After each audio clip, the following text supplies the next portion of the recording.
Fe ymgorfforwyd llawer iawn o ddefodau paganaidd I mewn i'r defodau Cristnogol fel petai, drwy'r tymhora wrth gwrs. Oedd yr 8 defod fawr paganaidd, fe welwn ni hynna rwan wrth gwrs, efo, wel, Glangeia, Dolig, cyfnod Ffolant, Pasg a ballu, a wedyn Calan Mai, Canol Ha. Mae'r cwbl yna, ynde. A dyma yna rhyw lawer iawn o ddefodau Cristnogol a ballu wedi cael ei impio ar ben yr hen ddefodau paganaidd. A felly mae'r dathliadau'n dal I ddigwydd, ond efo gwedd newydd Gristnogol yn ytrach na'n paganaidd de. Felly mae'r hen bethau wedi para drwad i'n dyddiau ni.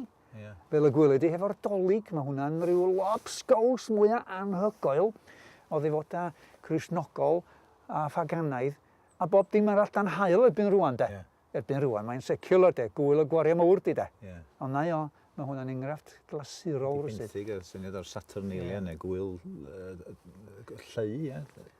Na o de, wel wrth gwrs... Hael ni'r hael, lle. Ia, ar ôl y dydd byra, wrth gwrs, oedd y dydd yn dechrau mystyn rwan.